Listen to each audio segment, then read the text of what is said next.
All right, so let's talk about those assets. And there's a famous quote for you where you said, "My family thought I was crazy for focusing on assets rather than a job." And then you say I was crazy successful.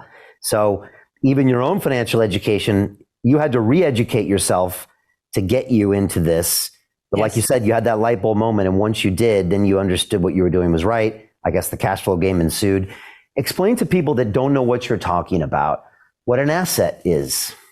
Yes. Okay. Very good. So an asset, according to Rich Dad and Rich Woman, an asset is something that puts money in your pocket, whether you work or not. So people say, oh, my house is an asset. Well, no, because if your house, even if it's paid for, you still have taxes, insurance, maintenance, upkeep, all of that. Oh, well, my jewelry is an asset. Well, no, maybe if you sell it, it'll be an asset. You'll get cash for it, but it's not an asset. So the bank actually teach you to call your liabilities assets. So a liability is something that takes money from your pocket. So for example, let's say you buy a little rental.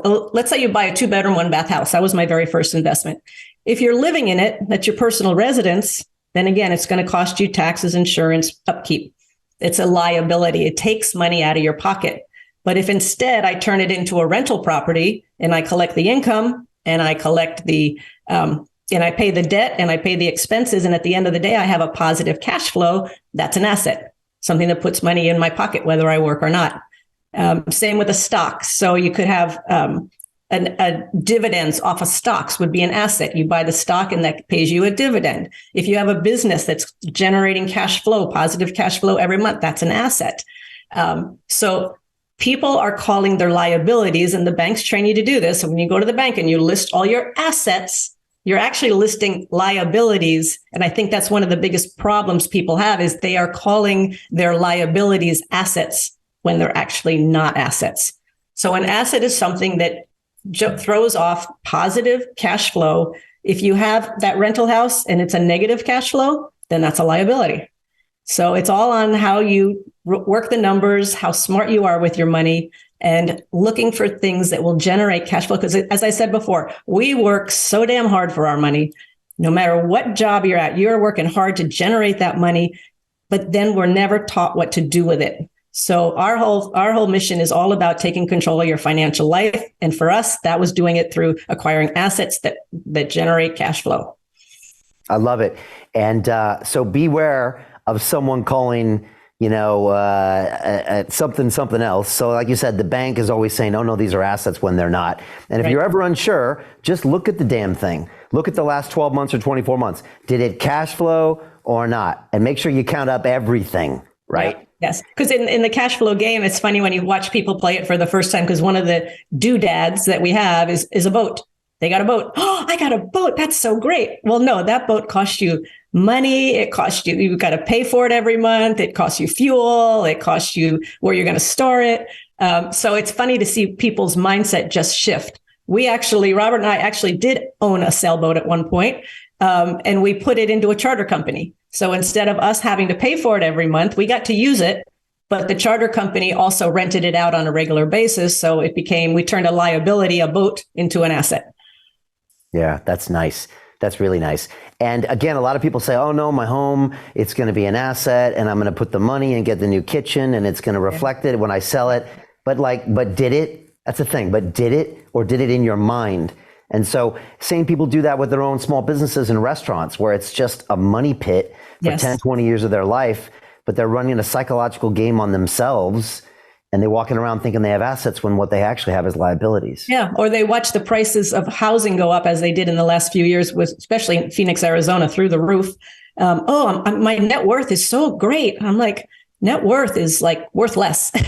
Net worth is meaningless, because until you sell it, then it's really nothing.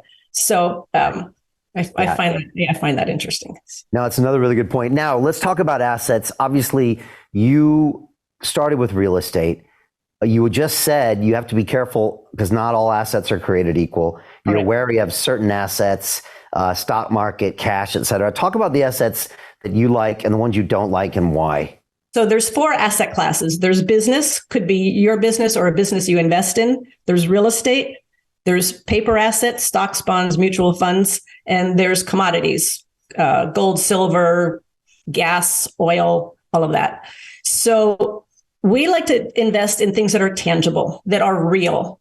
It's like there are a lot of fake things out there, and we want to invest in real things. So we primarily invest in rental real estate because even with all the craziness going on today, people still need a place to live.